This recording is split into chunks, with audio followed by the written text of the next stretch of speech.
Olá, paz e bem! Estamos aqui de novo com o nosso bate-papo católico e hoje nós vamos falar sobre ler a Bíblia. Vocês conhecem a passagem que os reis magos vão até Herodes perguntar onde é que o menino vai nascer, né? Os escribas pegam as escrituras e dizem, né, onde Jesus vai nascer, né?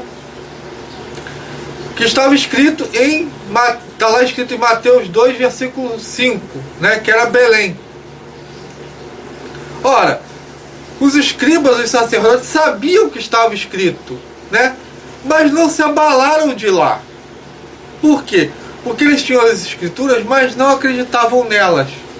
Eles só acreditavam nas escrituras, mas não tinham a capacidade de compreendê-la, né, à luz do Espírito Santo. E o que aconteceu? E depois eles tentaram matar Jesus. Quer dizer, desde o princípio a sola Escritura quis matar Jesus. Foi a sola Escritura que matou Jesus. Por quê? Porque a profecia que Jesus viria de Nazaré, ela era oral. Por isso que eles falam para Nicodemos, né, os escribas e fariseus: leia lá e veja se sai profeta de Nazaré. E o próprio teve até um discípulo que falou: de Nazaré sai coisa boa. Graças a Deus o discípulo, né, ao escutar Jesus, ele se converteu. E foi aí que São Paulo falou, né, que a letra mata. São Paulo diz assim, em 2 Coríntios capítulo 3, versículo 6: Deus nos fez idôneos ministros do Novo Testamento. Fez quem? Os apóstolos. Não pela letra, mas pelo Espírito, porque a letra mata, mas o Espírito vivifica. Por isso a Bíblia previne que a letra mata. Mas os escribas e fariseus, eles preferiam a letra. Assim como os protestantes preferem a letra, né? Por isso é que Isaías fala: Senhor, quem creu na sua pregação? Né? E São Paulo complementa: a fé vem pelo ouvido. Logo, a fé é pelo ouvido, e o ouvido pela palavra de Cristo. Ele fala isso em Romanos capítulo 10, versículo 16 e 17. Né?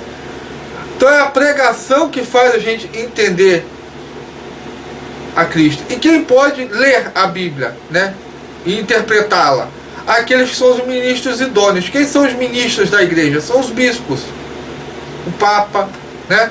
Eles podem ler a Bíblia e interpretar. Por quê? Porque eles representam a igreja. E é pela igreja que se dá o entendimento das coisas celestes. É a igreja que sustenta a verdade.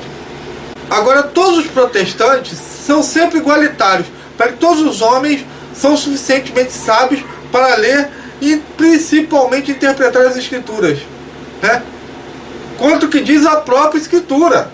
Isso é que é legal, entendeu? Eles não precisam de igreja. Eles mesmos sustentam a verdade, eles mesmos que ensinam, eles mesmos revelam as coisas de Deus. Quer dizer, eles jogam a igreja para o alto, que estava nos planos de Deus. Por isso Jesus Cristo não mandou escrever nada. Ele disse apenas: ide pregai. Você pega o Sermão da Montanha. Se qualquer protestante escutasse o Sermão da Montanha de Jesus, mandava crucificar ele na hora. Jesus fala: ouviste. Foi dito aos antigos: ouviste, não matarás, né? Pô, o protestante ia falar: isso não foi dito, isso foi escrito, seu burro barbudo. Mas Jesus fala: ouviste. É o Senhor falando ouviste. Mas como eles não aceitam Jesus como Senhor e Salvador, então eles continuam no leste, né? Por quê? Porque, volto a dizer, a fé entra pelo ouvido. Era assim que era feito, né, como eu estava no tempo antigo. Moisés, ele pegava as tábuas da lei e lia para o povo. Josué, a mesma coisa. Entendeu? Por quê? Porque o povo não tem capacidade de compreensão dos mistérios de Deus. 5 vezes no Sermão da Montanha, Jesus fala: ouviste, que foi dito pelos antigos, e estava lá em vez de leste. Embora os textos tenham sido escritos. Essa insistência do verbo ouvir devia significar alguma coisa para os protestantes, mas como eles ignoram a Bíblia, assim como os fariseus, eles continuam no leste. Entendeu? E você só pode ter fé nas Escrituras se a igreja te explicar, né, como foi no Atos, né, capítulo 8, versículo 30 ao 31, que o eunuco encontra Filipe, e Filipe pergunta, entendeu o que lê? E o eunuco, né, católico, humilde, ele pergunta, eu preciso de alguém que me explique. E aí Filipe vai lá e explica a ele. Agora, se fosse protestante, o que o protestante dizer? Eu entendi, não precisa de ninguém que me explique, você que se exploda. Entendeu? Porque agora eu vou fundar a minha igreja, Unido dos Eunucos, ou sei lá, Assembleia dos Etíopes, né? Testemunhas do Jabá, qualquer coisa ridícula do gênero. Por isso a própria Bíblia diz que é impossível compreendê-la sem a autoridade da igreja. E os protestantes defecam e perambulam para isso. Por isso Jesus fala, todo aquele que ouve e observa suas palavras será semelhante ao homem que constrói a casa sobre a rocha. Quer dizer, ouve, não lê. Presta atenção que Jesus está falando, ouve. Então notem-se 3 coisas. O uso do verbo ouvir e não do verbo ler, que seria preferido pelos evangélicos. Não basta ouvir, é preciso ainda observar a palavra de Deus. Não basta então a fé, são necessárias as obras pelas quais se observa a palavra de Deus. Quem ouve e observa as palavras de Cristo constrói sua casa sabiamente sobre a rocha, sobre a pedra que é sobre Pedro, porque Pedro significa na Bíblia a rocha. Entendeu? Por isso que Jesus falou, né? Ou melhor, Jesus não falou, ide, imprimir e distribuir Bíblias. Jesus disse, quem vos lê, a mim lê? Não, de jeito nenhum. Pelo contrário, Jesus falou, quem vos ouve, a mim ouve. Agora, quando, né, Jesus fala ler na Bíblia, é quando ele quer ironizar os protestantes, quer dizer, os fariseus, né? Que ele bota assim, não leste que Davi teve fome, né? E eles, né? Ou não leste que nos sábados os sacerdotes violam o sábado sem ficar sem culpa? Porque ele está falando daquela passagem que, né, que os apóstolos vão pegando, colhendo, né, espigas pelo caminho. E os fariseus, né, os protestantes da época, vão censurar Jesus. Porque estava escrito, e Jesus falou, vocês não leram isso? Vocês são tão doutos na Bíblia e não leram isso? Vocês não leram que quem repudia a sua mulher, né,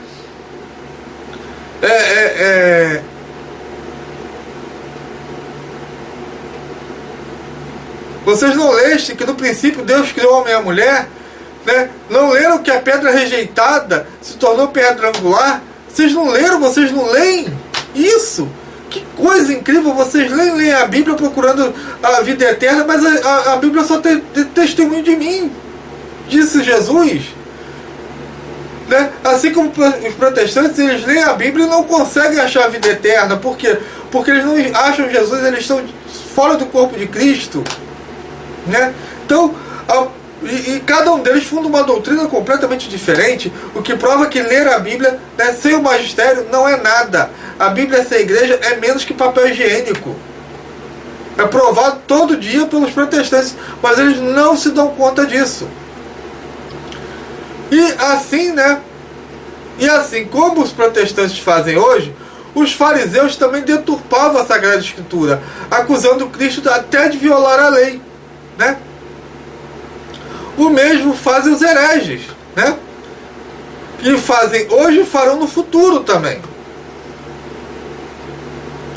Por isso São Pedro escreveu, né, aos que leem a Bíblia forçando interpretações falsas, né, que adulteram a palavra de Paulo, assim como as Escrituras, que fazem isso para sua própria perdição. São Pedro fala isso na segunda carta dele, capítulo 3, versículo 16. Os protestantes leem isso, leem que a letra mata, e eles não se dão conta disso. Mas é por quê? Porque Deus manda um castigo sobre eles. Baixa o espírito de torpor sobre eles, que eles não conseguem entender nada. Então a Bíblia, gente, é um livro selado.